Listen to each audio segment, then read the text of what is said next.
Hey y'all, I'm Bucky. and I'm Brandon, and today y'all we are coming at you with some big updates on our journey to fatherhood. Because we've been telling y'all that we're going to be updating y'all soon. Yeah. Because y'all, this has been a process. It is a process, y'all. Yes, we are still in the midst of it. Like, but we do have a lot. some exciting details and updates to share with you. So that is what we're going to be doing in today's video.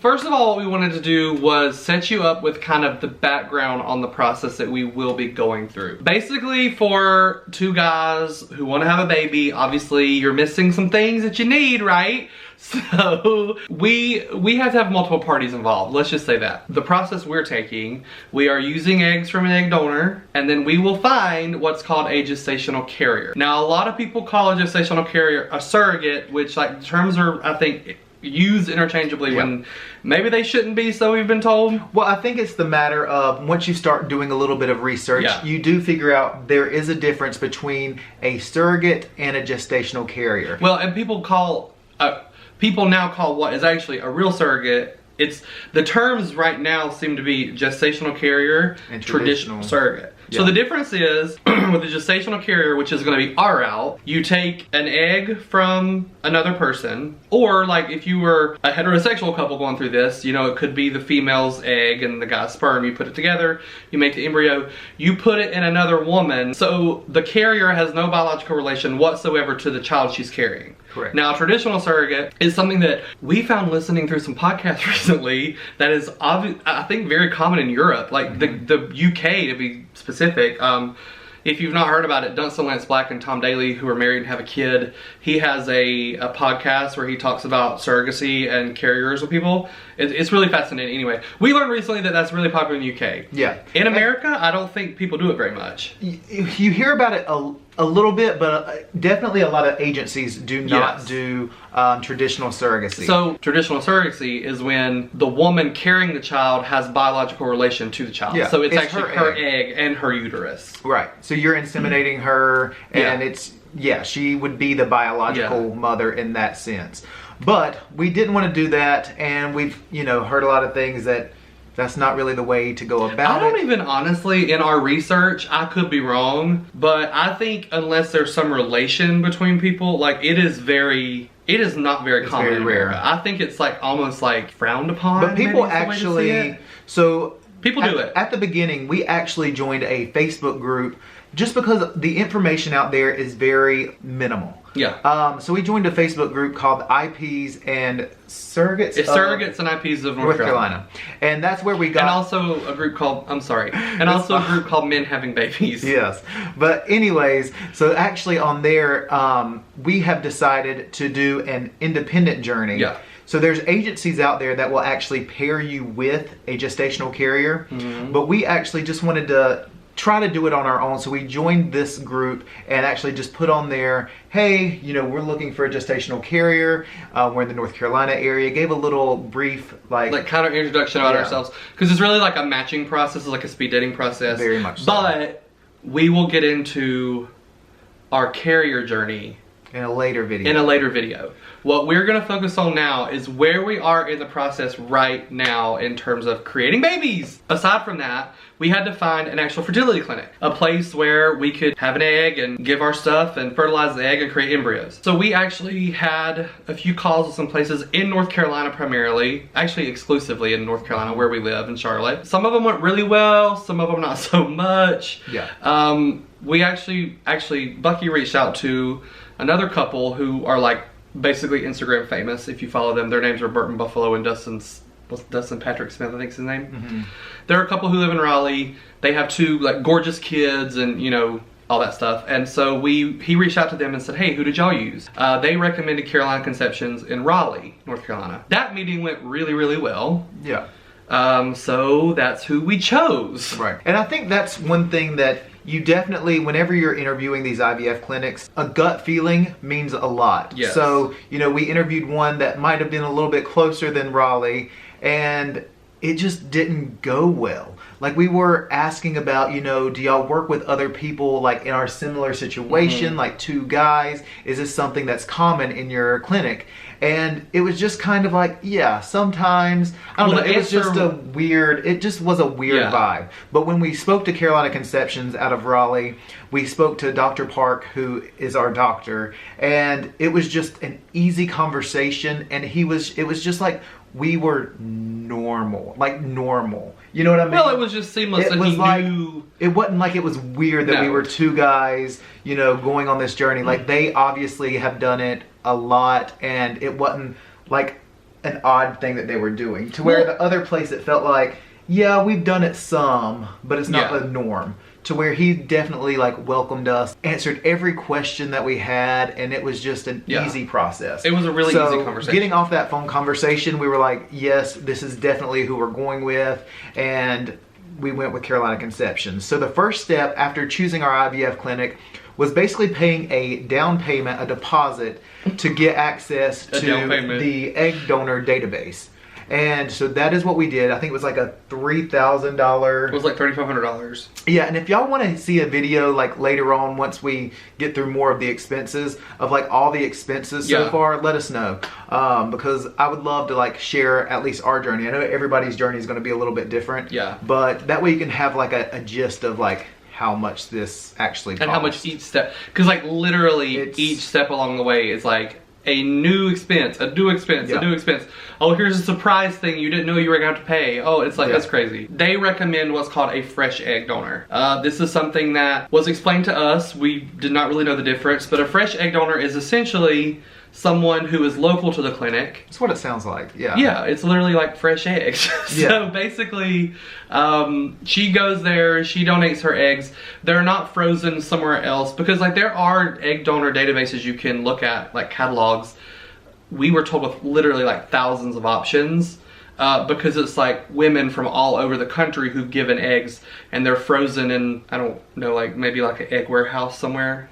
I don't really know, honestly. We're only going into the details that we know about so far. so we chose fresh, which means that the person who's donating eggs for us is in North Carolina, and so everything's done in-house. It's not like they're, you know, they're not having to ship our eggs from like California, which is what would happen if you use like a frozen egg. Yeah, I think we understand where we're going with that. So well, I wanted to explain to them that like that's a decision we had to make. And it was a big decision to make.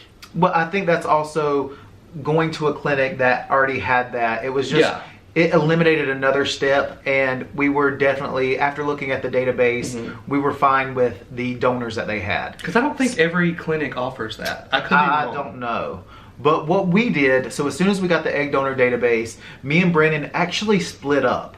So we got the password, and we each went into our separate rooms, and we just looked through everything. And obviously before this, me and him had an idea and talked about what we were both looking for in, you know, like aesthetically, the egg donor. Any certain traits, any certain, you know, all that good stuff. Yeah, and there's also things like in our backgrounds and our family history that we also had to keep an eye out on for those egg donors and what's in their family history. So with that being said, we split up, each looked through the same database, and kind of made it a game, honestly. So we were like, let's choose our top 3. We're each gonna go our separate ways, choose our top 3, come back together, and see if any of them match. And if they do, then that's most likely who we're gonna go with. So that's exactly what we did. We split up, picked top 3, and I think 2 of our 3? We both put the same 2 donors in our top 3. Yeah. And to expand a little bit about the database, because we just kind of glossed over that. Like when, like... Sorry, your long-winded thing about eggs being shipped, frozen, like... No, because I want to give them the information. So basically in the database, because I know people are going to ask this question. They're going to be like, well, what did you know about them? I know they will. So, there are photos. Most of them have photos. Most of them is rare. Yes. So we did learn that a lot of the egg donor databases do not include photos of the egg donor. And at Carolina Conceptions, their egg donor database had photos of the donors that were current. Some of the donors had like baby photos and like photos throughout their lives. You learn, obviously, you know their eye color, their height, weight, their body build, and then there's stuff that's like more like genetics or hereditary. So you learn their family, you learn like basically their immediate family, all of their body types and blah blah blah. Like, you literally learn like does the egg donor's mom and dad, what color are their eyes? Because Bucky and I both have blue eyes. As weird as it sounds, we were like, oh, like, you know, we hope that our kids would have blue eyes, so that was something we looked for. But anyway, well, it's the matter of, especially in our situation, you want a child, or at least for us. Yeah. I know it's not everybody, No. but for us, going in and having biological children, we wanted them to look as much like our family. Yeah.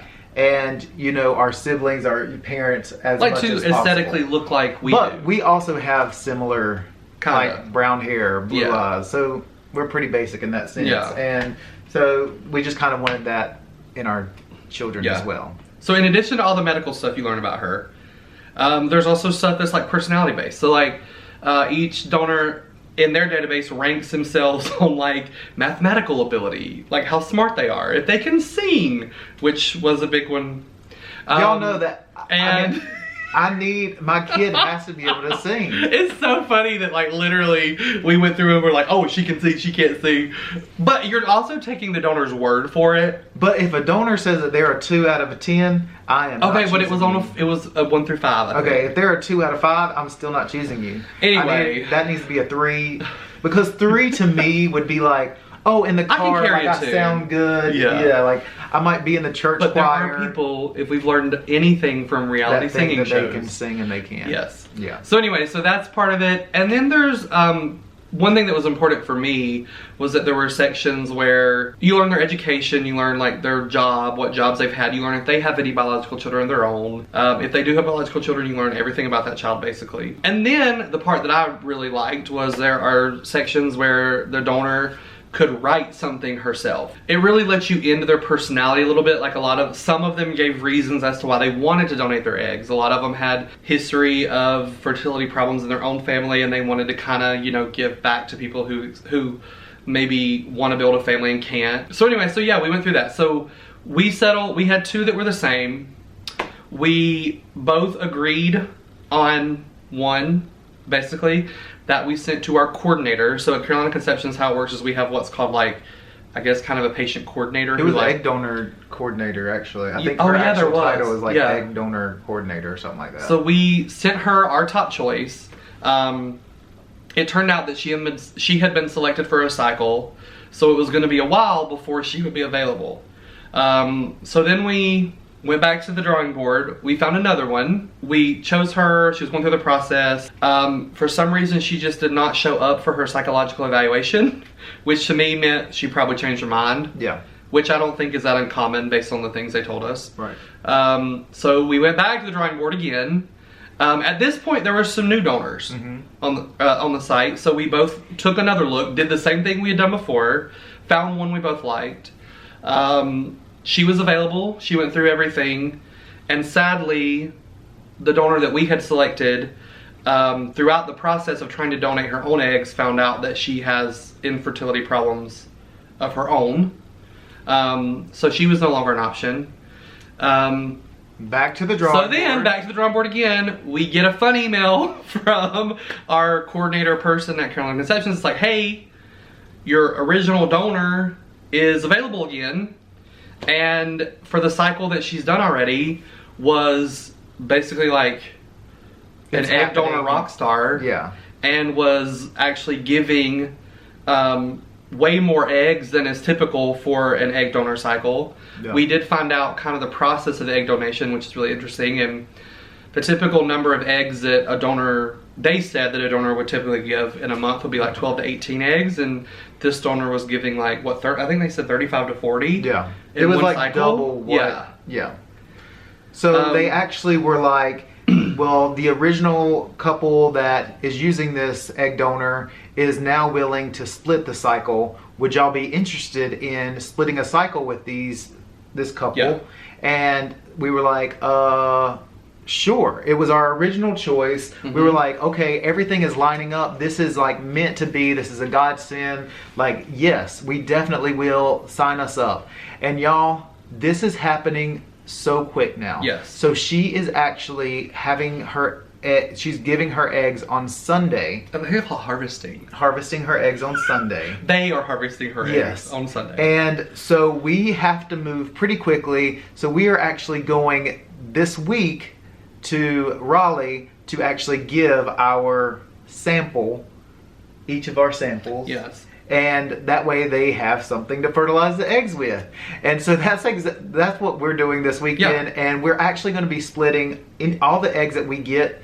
We're going to be splitting them with half my stuff, half with Brandon's stuff.